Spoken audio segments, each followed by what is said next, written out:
Okay, so today it's really a great pleasure. We have, I think this is in fact one of the first times, one of the very few times that we've had Indian chefs giving lectures. I think we've had maybe one other time. So it's really a pleasure to have them.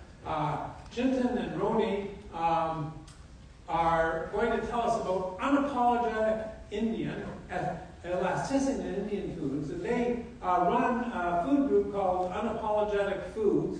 They have 5 restaurants, and if we had this class even last week, it would only have been 4, and they opened one just a few days ago. So guys,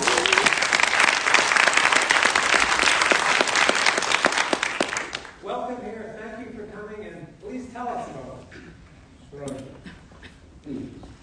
All right. Hello, everyone. Hello. We don't talk about Indian food in such a lukewarm way. I'm going to count to 3, and we're going to really talk about Indian food. Can I hear some noise from the crowd? Can we do that? Now we're waking up. So, my name is Roni. I am the business partner of this talented chef here. I'm not a chef. I'm just a business partner who's on the business side of things, of course, and the more mundane, boring side, well, he does all the cool stuff, and he's going to show you some magic tricks when it comes down to Indian food.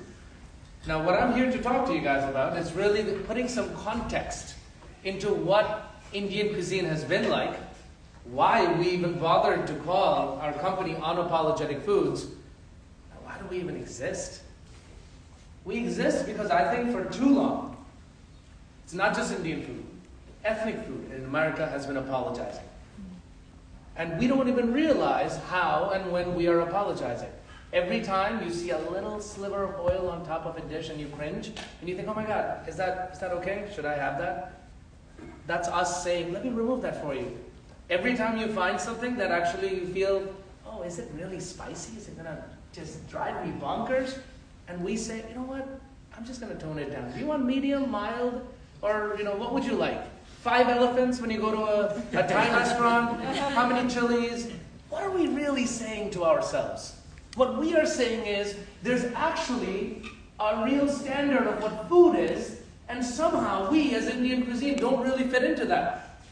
That's what we're really telling you, because we have to work ourselves as hard as possible to say, our plating's a little different. Comes in a bowl, kind of soupy, messy, all of that stuff. Maybe that's really not what food should be like. And truth is, it is.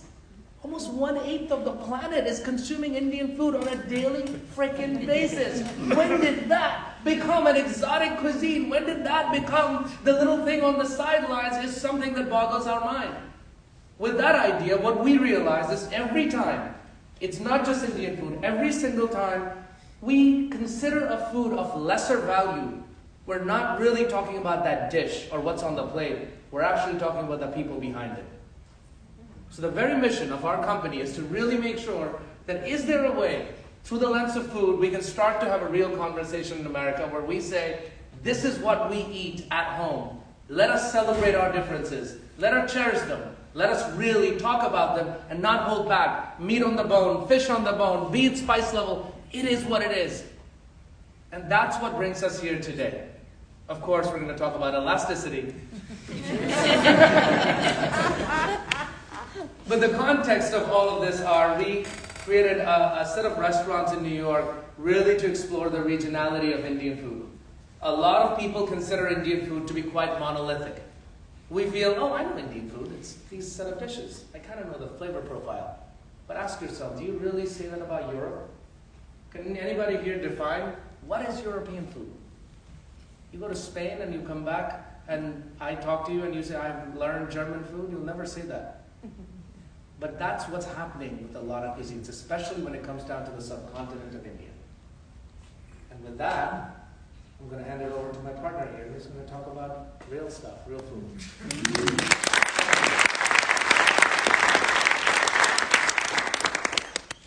So guys, you spoke about what we do as a company, as a philosophy and everything. And I think one thing that we have not been good at is actually documenting and promoting the food and the cooking techniques that that we have used. So I was chatting with the professor over here and I was explaining how there are multiple levels of cooking techniques that we use, which in day-to-day basis looks very simple, but actually they are very complex. And what we are going to do today is, we are going to try one of the cooking techniques we have in our cuisine, and the technical term for that cuisine is kasta. Kasta is, when I use the word kasta, not many people will relate to it. But if I use the word samosa, how many people have a samosa over here? All right, whoever did not, you're out. Sorry. What? And I just want to say that it's a very simple dish, but there's a serious level of complication in that dish that needs to be done. And this actually is a good samosa. I love samosas, but I don't eat samosas in America. This is one of my top dishes to eat. And I hate eating samosa in America because everybody does it wrong. And I remember that when we got this email from Harvard, obviously we were very excited. We didn't show it, but we were excited to do that. And then Roni came up with these things like, let's do this, let's do that. And he came up with the most complex things to do. And I said, let's not focus on complex things and let's do a very basic and a simple thing, which he didn't agree to. And then we had a call with Priya over here and we explained her this idea of pasta and she loved it. So once again I was right, he was wrong. So as you see, this is a perfectly fried samosa. And now I want to show you the samosa that we have been eating in America for long. This is the one.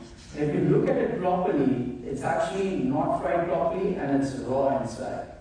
If you see that lining on the cut samosa on it, it's raw.